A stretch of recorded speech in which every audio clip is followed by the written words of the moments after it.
we all of a sudden seem to think that we know better, to be in the middle of that is just a fearful thing because Russia's involved now. Yeah.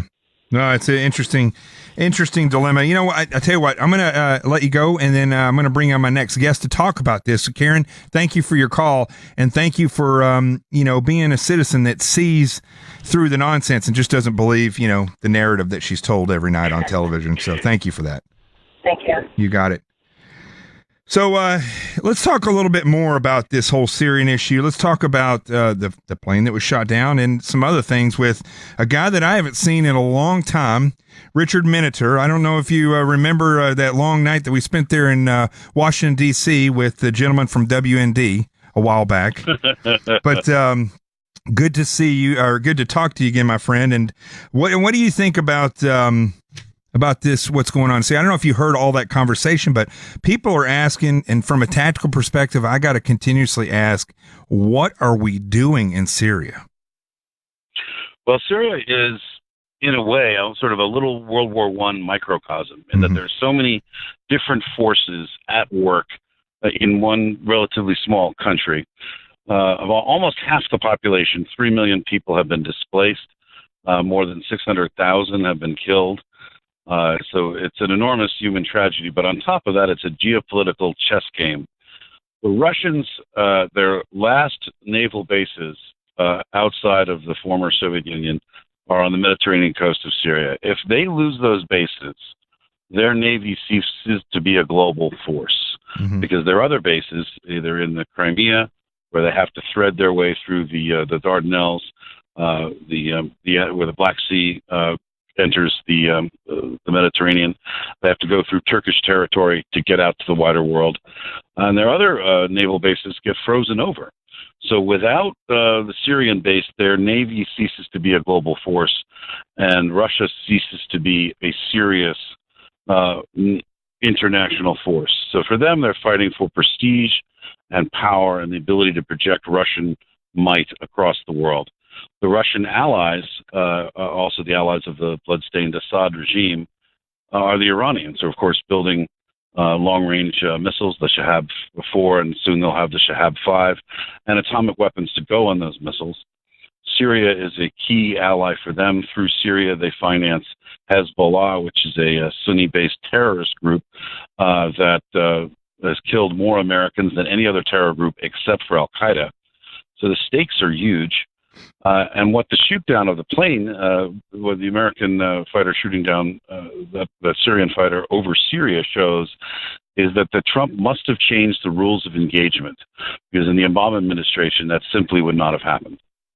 And this shows that the Trump administration is inch by inch getting more involved in the Syrian conflict than ever before. Now, if we stay out of this conflict, if we were to withdraw all forces, other than increasing the scope of human tragedy, of course, there are lots of tragic places in the world. We can't save everyone, right? We're a very busy lifeguard who can't save everyone. But if we were to pull out, what would happen is the Iranians would be able to consolidate, along with the Russians, their hold in Syria. And from Syria, as a secure base, they could wage attacks across the Arab world.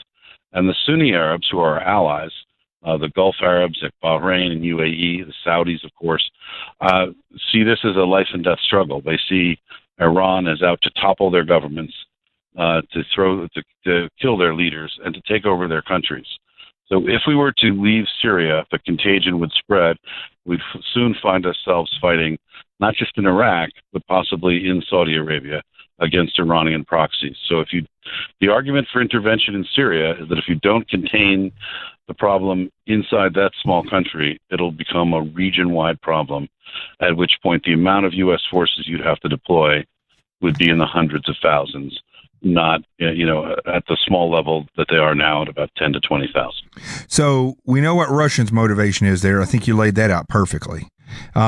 Two questions. What if we just said, okay, Russia, you have your base?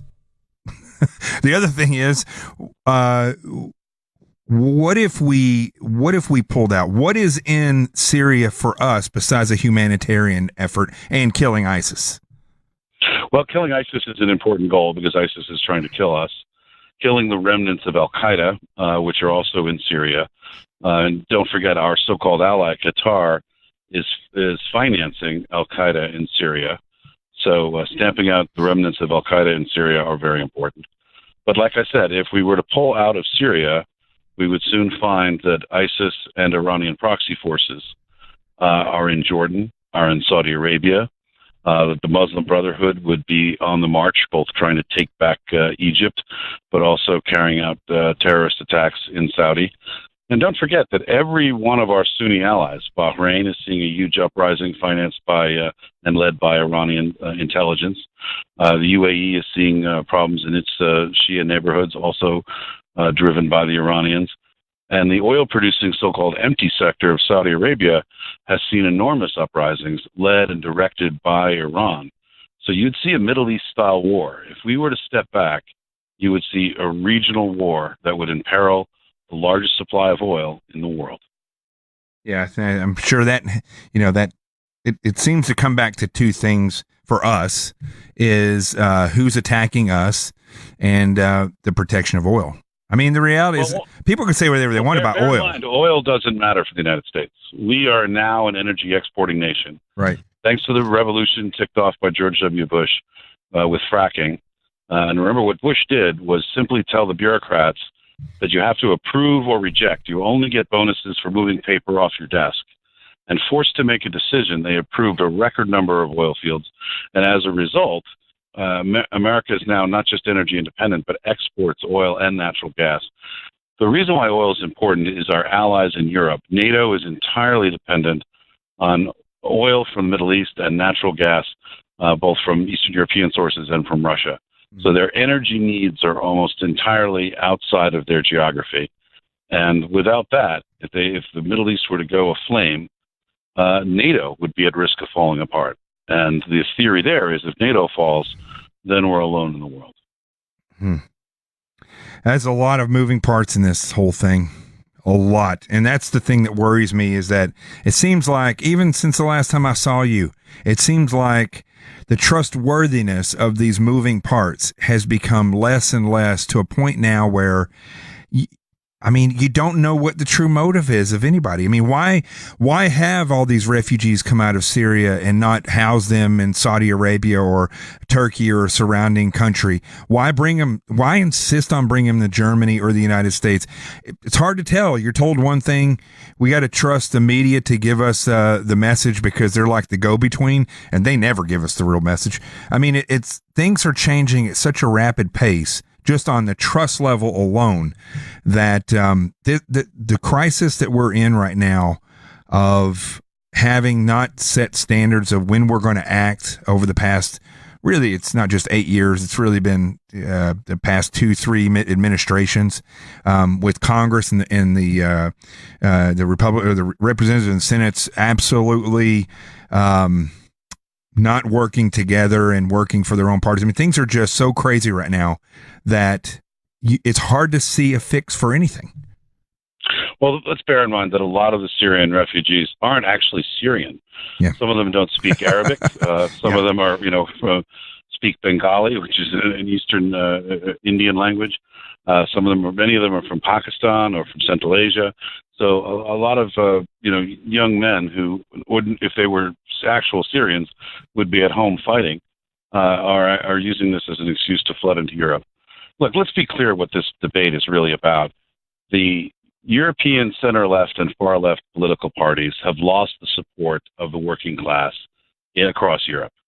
And so they desperately need a new set of immigrants to come in to have a new set of voters. They're losing their majority, they're losing their grip on power, and they need a new set of voters, just like the Democrats in the United States very much like immigration, because they think that those immigrants will vote lockstep Democrat.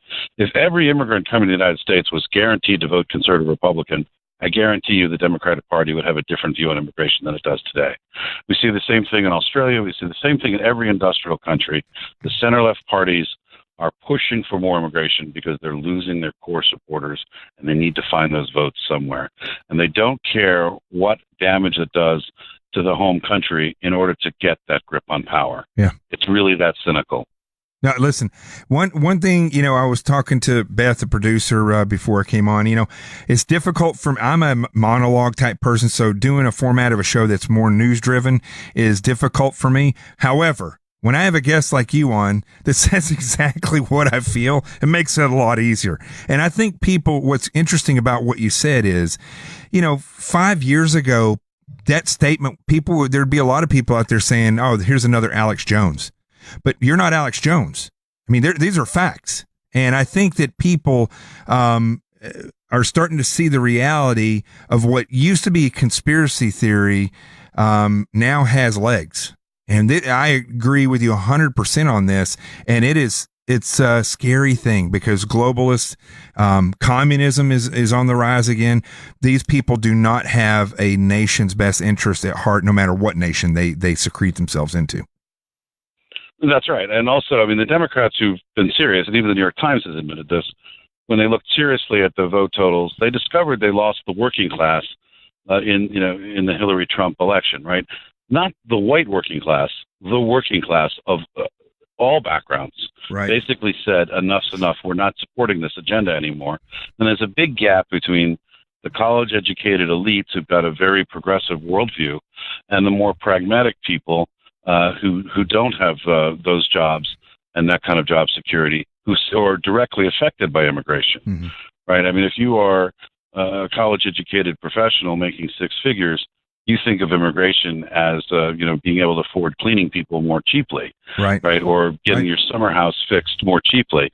You don't think of the effect of the economy for people who aren't as fortunate as you, and you also don't think about the cultural future of the country.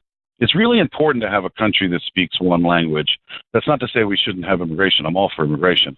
But it's important for immigrants to learn English so that people of all types and situations can talk to each other and empathize with each other and learn from each other. Yeah. And if you have a society in which one group at the bottom speaks one language and another group speaks another, you're not going to develop that empathy. You're going to create the situation that's very similar to what we saw before the French Revolution, or what we see in some Central and South American countries today. Yeah, and that division is dangerous to the future of any country. Yeah, and I think they're playing. These center-left political parties are playing with fire.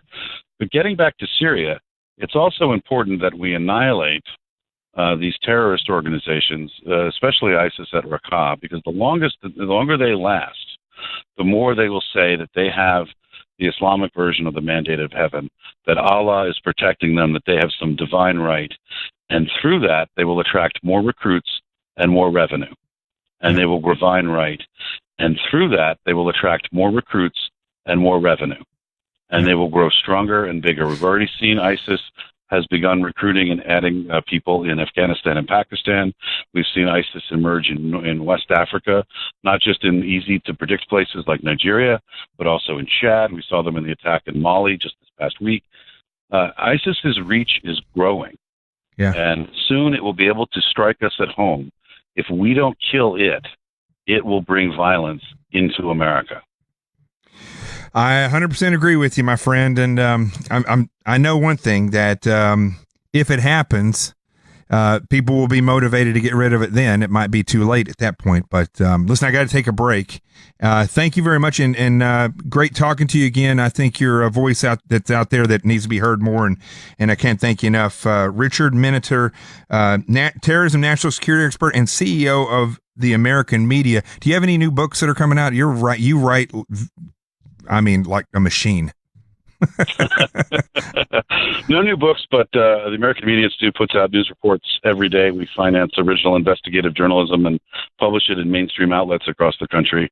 We're trying to inform people who would not normally go to partisan websites, but reach them through their hometown newspaper. Awesome. And so we're always looking for story ideas. People can send us ideas on our website, AmericanMediaInstitute.com. You got it. Thank you very much, my friend. Have a great evening. Thank you. Thank you. This is Jonathan.